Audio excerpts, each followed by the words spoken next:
Namo Tassa Bhagavato Arahato Sama Sambuddhassa. Namo Tassa Bhagavato Arahato Sama Sambuddhassa.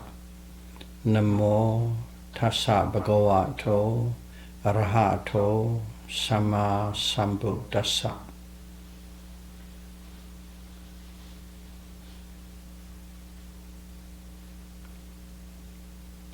Theravada Buddhism series, Dhamma talk number 108.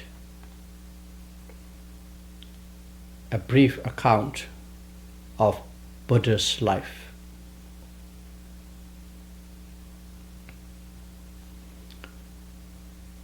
Today's talk will be the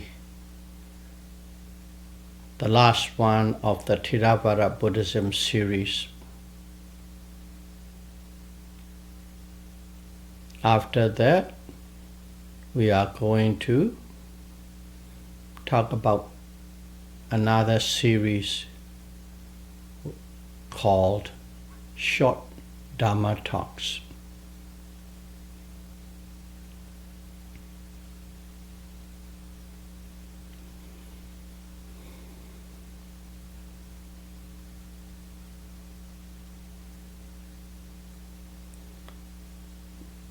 Bodhisattva Siddhartha Gautama renounced lay life at the age of 29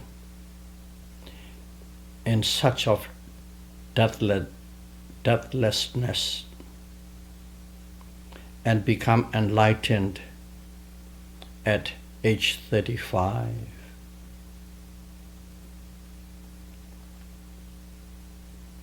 In the following 45 years, he roamed the 16 kingdoms in India and dispensed Dhamma to all who would like to receive it. Buddha stayed in various places with different attendants for the first 20 rain retreats.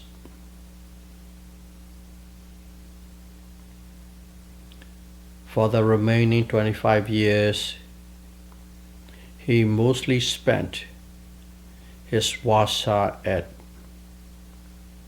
Jadagrove Monastery in Savatthi with his attendant, Venerable Ananda.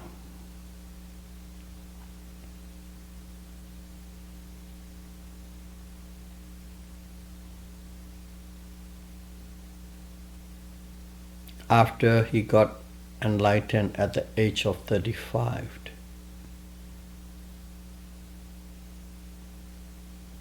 He delivered the first sermon, Turning of the Wheel of Dharma, to the 5 ascetics who became the first 5 arhant in Buddha Sasana.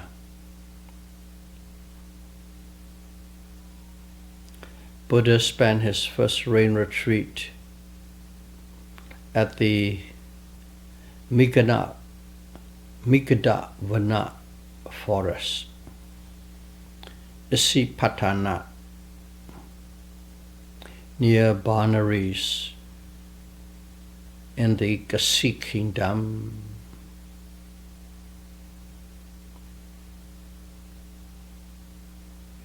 That was his first rain retreat.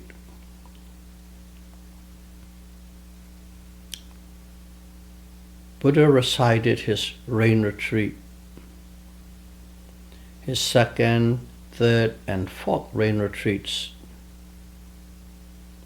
at Bamboo Grove, Veluvana Park, near Rajagaha city in Magadha kingdom, where King Bimbisara ruled.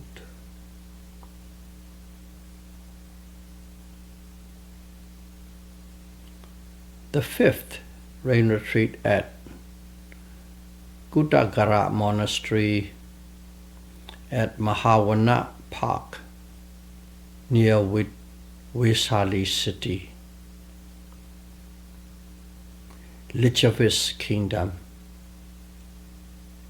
where Buddha established the first Bhikkhuni order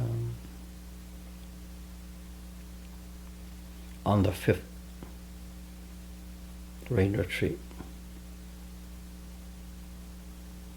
The 6th was at Makula Hill near a seashore,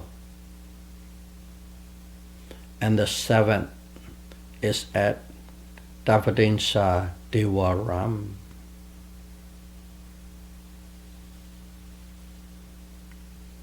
The 8th is at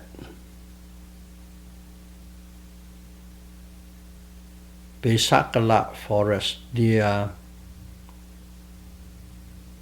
Samsuma Ragiri city in the Magadha kingdom.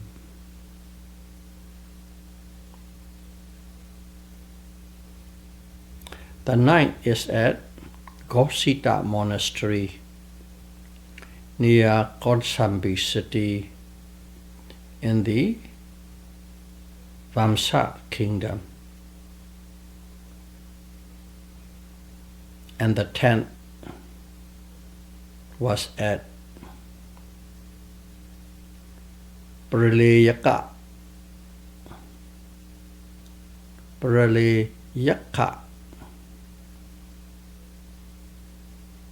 forest in Konsambi.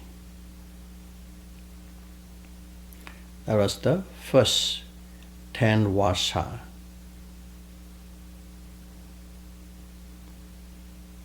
Four in one place near Rajagaha, and the rest in different sites. The 11th rain retreat, the Buddhists stay at a forest monastery near Ekanala village, Magadha kingdom. The 12th is at Varenja town,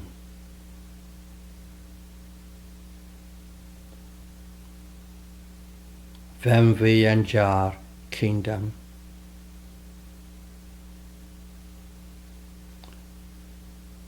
Where rules for monks formalization occurred before the Buddha set the rules for the monks to follow at different place, different time, with different group. So some didn't know about some of the rules.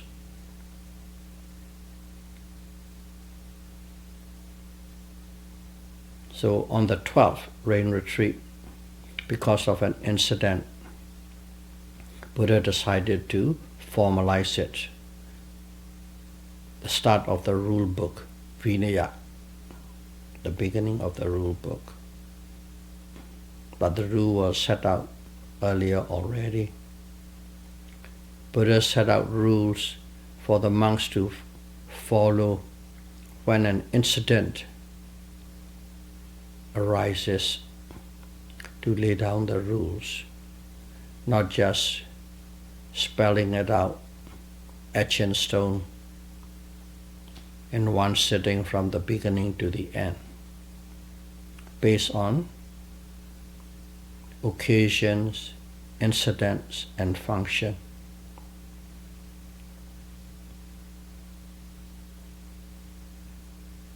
During the 13th rain retreat, the Buddha was at Balatley Forest in Celia Mountain near Salika city,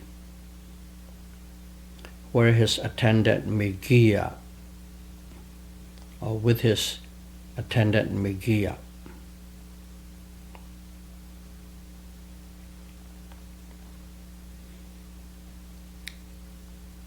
On the 14th rain retreat, the Buddha resided at Theravada Monastery, Jeta Grove, in Saviti city in Kosala Kingdom. That year, Buddha's son Rahula received higher ordination.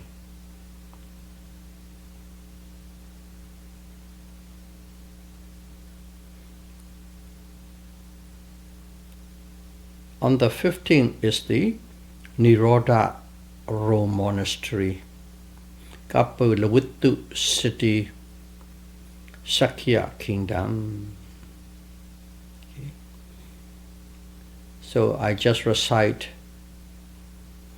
name, place, and the year of the rain retreat up to this point, because in many of our past talk, we have dealt each year in details with the notable events.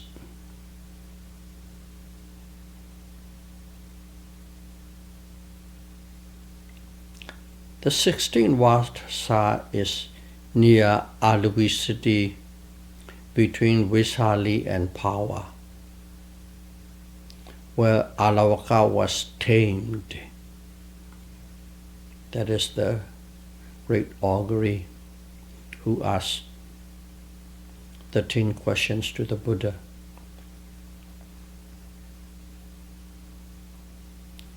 In the 17th, Buddha stayed at Veluvana Monastery in Rajagaha.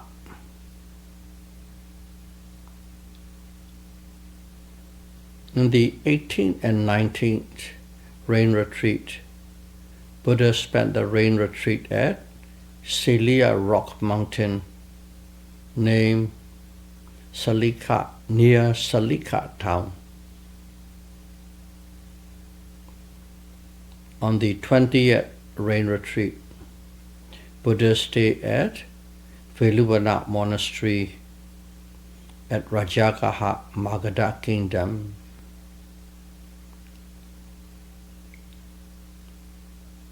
That Veluvana Monastery in Rajagaha, Magadha Kingdom, Buddha spent rain retreat number 2, 3, 4, 17 and 20, 5 times.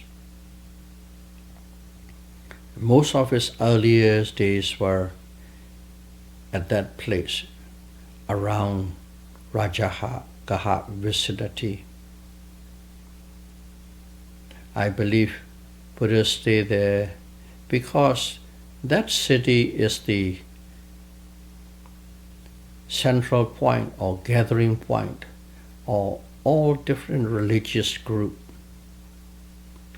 The king promotes or welcome different religious groups so that there's very lively activities.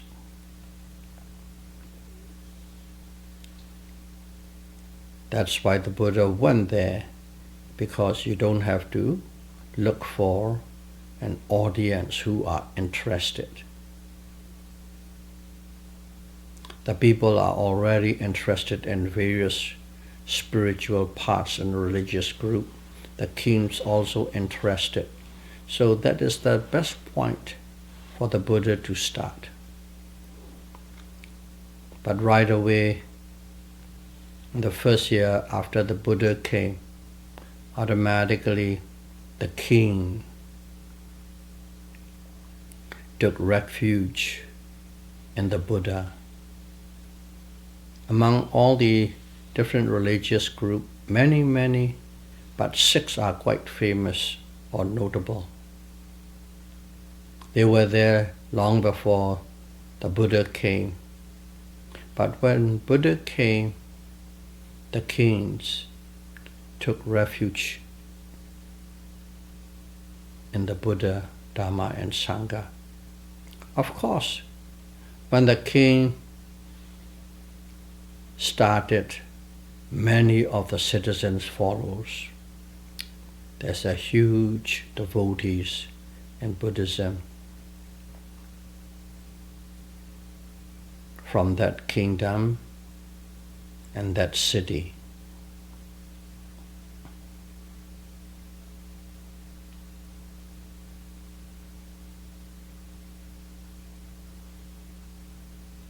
From Rain Retreats number 21 to 43, he spent his Vasa rain retreat in Savatthi city, near Savatthi city, because there's a huge monastery donated by notable persons, 18 times at the Jatavana monastery and 5 times at Bobbarama monastery, donated by Visakha. So all in Savatthi, 18 times at Jatavana monastery, 5 times at Bobbarama monastery, donated by a lady called Visakha.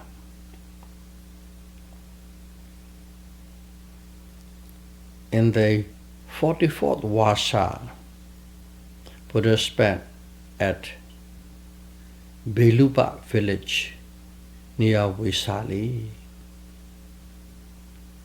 44.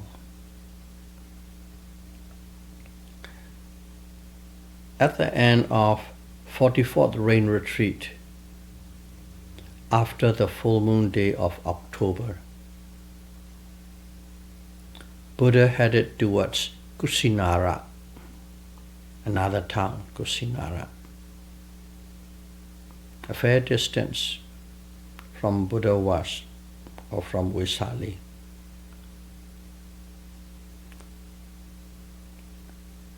That is the direction he was heading, traveling from village to village, town to town, and dispensing the Dharma to all those who wish to receive it.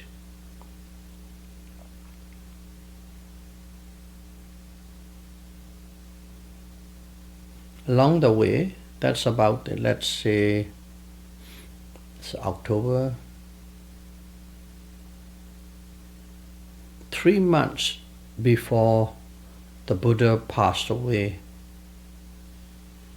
he had a severe diarrhea with bloody stool.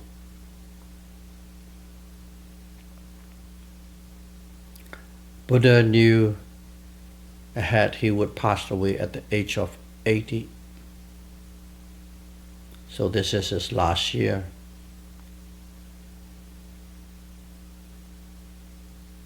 But there was one person, a hermit named Subhada,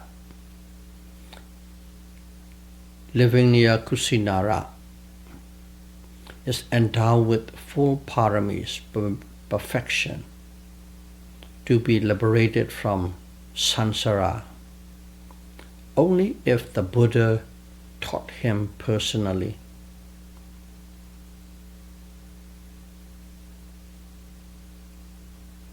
Some people can attain liberation only if they hear and practice Dhamma directly from the Buddha. Some people can attain if they hear from somewhere else or another person. Because those kind of people, they make a vow in many of their past life at a certain place, time, or in place of another Buddha at that time. May I be able to attain liberation from the direct teachings of a Buddha. Something like that. They make a wish and their wish become fulfilled. The wholesome chanda vows are very powerful. And if you remember, Buddha always, every day, first thing in the morning, early in the morning, look across the distant land and see who has parami enough to be liberated.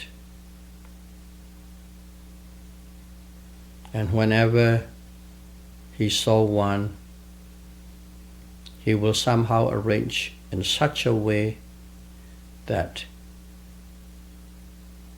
he travel to the place where they reside and preach them Dharma. That was his everyday duty. And this is the last one. He looked at it and he saw Subhadra is mature to be liberated, but he has to deliver the sermon to him. For that reason, he traveled from Vesali to Kusinara. Buddha always is performing his duty, what he has vowed, wished, and practiced to attain Buddhahood, to help, to teach, to guide people and all beings in that matter to be liberated from samsara.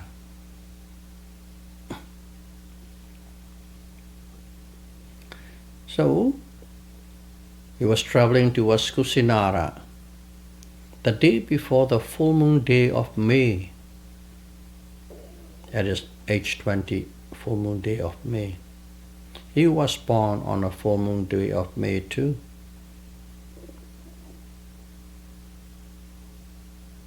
Buddha reached the town named Pava,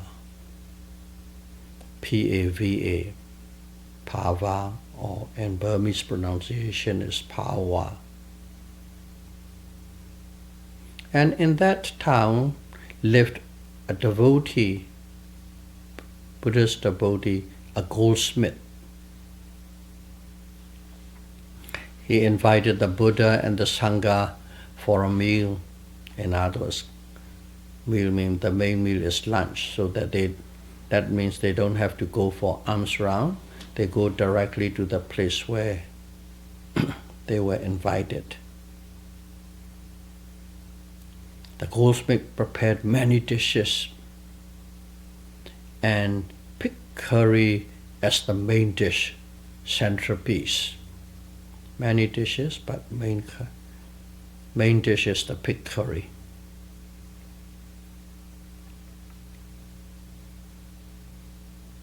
The Brahmas and the Devas knew the Buddha would pass away the next day on the full moon day of May. So, they want to offer a meal, the Buddha's last meal too. So what they did is they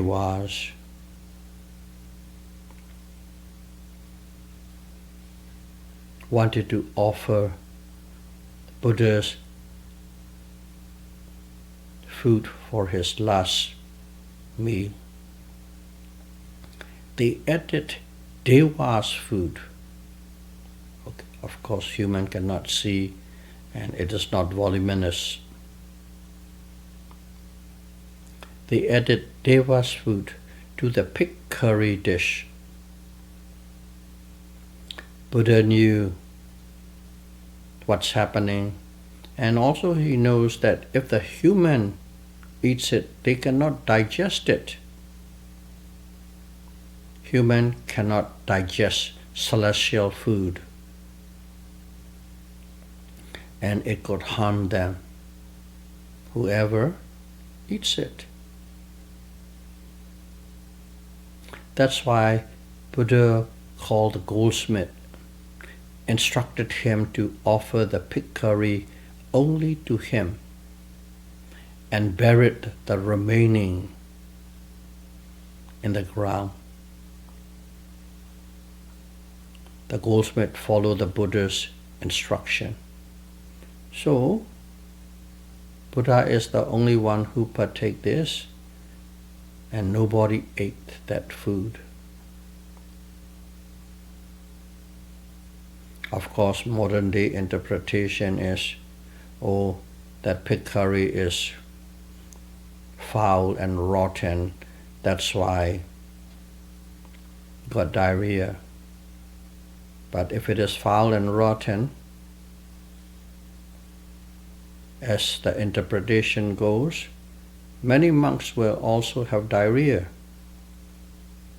But no one did, because no one took it. The dish was buried in the ground. Main dish, enormous amount for every monk.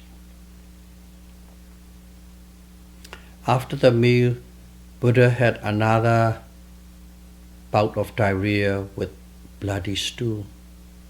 It was pretty bad. He was exhausted.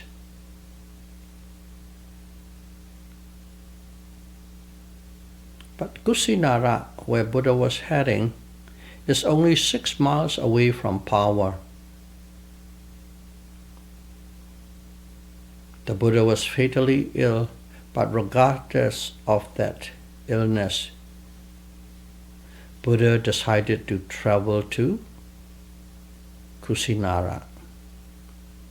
In the scripture it stated, the Buddha had to stop and rest 25 times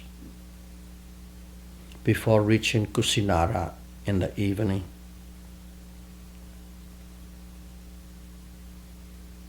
He was seriously ill, fatally ill. And the attendant, Venerable Ananda, did not allow anybody to see the Buddha.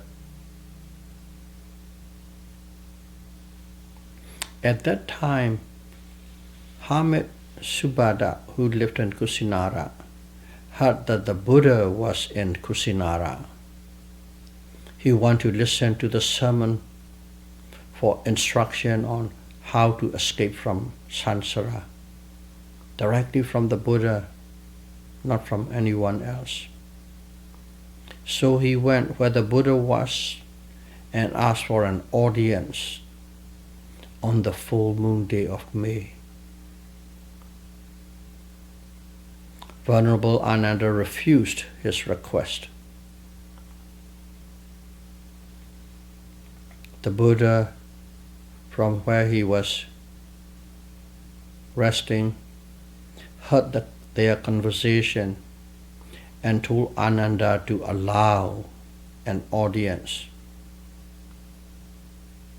As he purposely came to Kusinara to teach the hermit,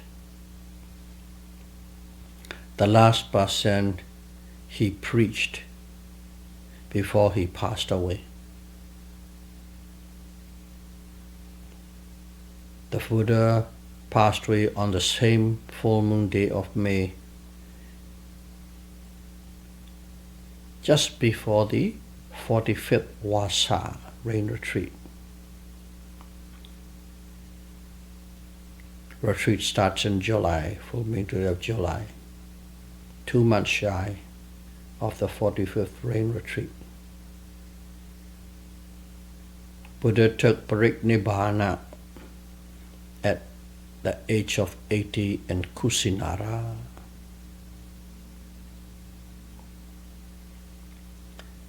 Buddha's preaching from his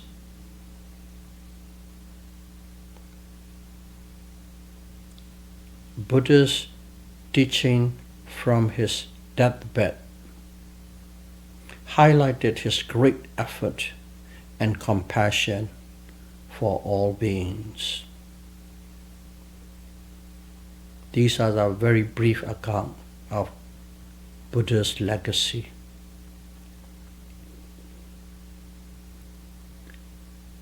May all of us get inspired by what the Buddha had done for all beings, so that we may be able to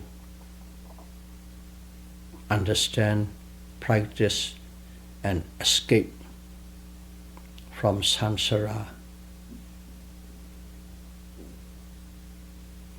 as soon as possible.